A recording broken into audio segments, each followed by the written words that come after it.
Hello बच्चों, let's see question. Two Whistler A and B have the frequency of 5,500. A is stationary and B is moving towards the right at a speed of 50. An observer between the two whistles moving towards right with a speed of 25 meter per second. The velocity of sound 350. Assume there is no wind, then which of the following statement is true? तो बच्चों जो की concept है यहाँ पे हमारा की concept जो की कॉन्सेप्ट हो जाएगा that will be a simple Doppler's effect ठीक है Doppler effects sound in sound with the motion of observer and source. तो क्वेश्चन अपन ने पढ़ लिया. तो की कॉन्सेप्ट क्लियर बच्चों हम लोगों को. डॉपलर इफेक्ट हमको क्या बोला जा रहा है, A and B each of frequency, मतलब ए यहाँ पर है आपका, ऐसे मान लेते हैं कि दो हमारे पास लाउड स्पीकर है, ये ए हो गया और एक लाउड स्पीकर यहाँ लगा लेते हैं, ये आपका बी हो गया. ठीक है, दोनों का जो फ्रीक्वेंसी है 500 हर्ट्ज है, that is also 500 hertz. A is stationary, B is moving towards right. A is stationary, B is moving towards the right. Sorry, right. Towards the right.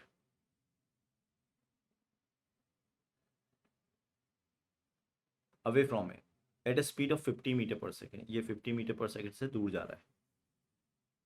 An observer between the two whistles moving towards the right. और ये observer है आपका, ये observer भी आपका towards the right जा रहा है. The velocity of sound, और ये 25 से जा रहा है. The velocity of sound in air is 350. Assume there is no wind, then which of the first? The apparent frequency of whistle B heard by A is 450. तो that will be your first. A को select कर रहा हूँ मैं, तो जो frequency हो जाएगी observer with for the B, that will be equal to original frequency कितनी है 500. अब इसमें source दूर जा रहा है और observer पास आ रहा है. velocity of velocity of sound is 350. Source पास आ रहा है, प्लस करेंगे, ऑब्जर्व पास आ रहा है, प्लस करेंगे, और सोर्स दूर जा रहा है, माइनस करेंगे, प्लस करेंगे, वो भी प्लस करेंगे 50 से. ठीक है, तो ये हो जाएगी आपकी F O B is equal to what 500 into of that your 325 over 400. 10 will cancel out. So ये आ जाएगा आपका 339 and 525 125 25 9 10 10 and divide by your 4. ठीक है, तो बच्चों ये तो नहीं आएगा आपका 444 अप्रॉक्सीमेटली, ये तो नहीं आएगा. So this is not equal to approximately 444. कुछ गलत तो नहीं कहना मल्टीप्लाई करने पे. हाँ हाँ हाँ, सॉरी बच्चों, दोबारा करेंगे. ये 16 होगा, आई एम सो सॉरी, 16 होगा ये. तो ये हो गया 525 125 कैरिंग कितना 1 1 3 15 16 1625 and divide by 4, so that will be 4. ठीक है, and then 4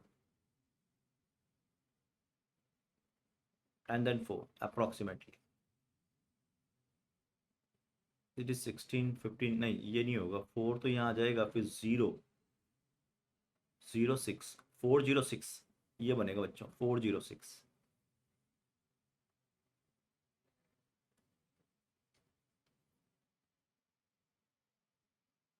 406 बनेगा हर्ट्ज. ये गलत हो गया, रॉन्ग. सेकंड क्या, the apparent frequency of B heard by the observer is 469. अब ये 25 से चल रहा है, इसमें कोई गड़बड़ नहीं की हो, चेक कर लेते हैं हम. This is 500 350 plus 25 upon 350 plus 50 दूर जा रहा है, 400 हो गया, 350 प्लस 25.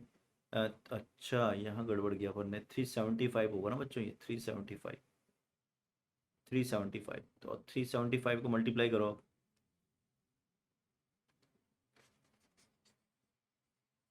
375 को मल्टीप्लाई करो, कितना आएगा?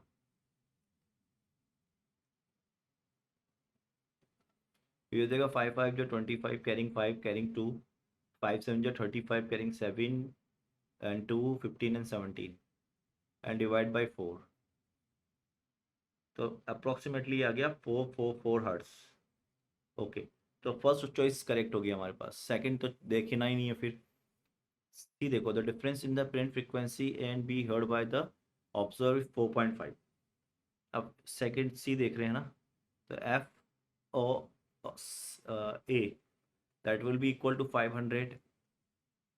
इस केस में क्या हो रहा है, सोर्स तो स्टेशनरी ऑब्जर्वर दूर जा रहा है, तो 350 minus of 25 divide by of 350, तो ये हो गया आपका 500 इंटू ऑफ 325 ओवर ऑफ 350।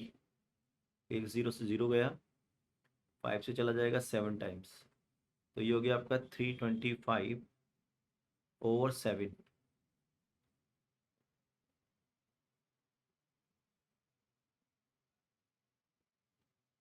325 350 500। अच्छा एक जीरो और बचेगा ना, जीरो एक जीरो बच रहा है यहाँ पे, ये हो गया। तो ये हो गया आपका 4 7 या 40, 28 4 6, ठीक है। 7 4 या 28 कैरिंग 4 4 5 42 3 4 464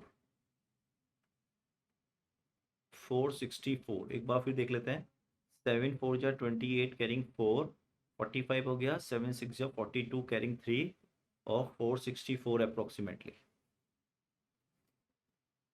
तो अब बोल रहा है the difference in the apparent frequency and B heard by the observer is 4.5, गलत है। The apparent frequency of the whistler of each other heard by A and B are the same, ये भी गलत है। तो जो बच्चों करेक्ट आंसर हो जाएगा इसका, आपका हो जाएगा आपका first. So final answer of the question is first A, and I hope you understood it. Best of luck.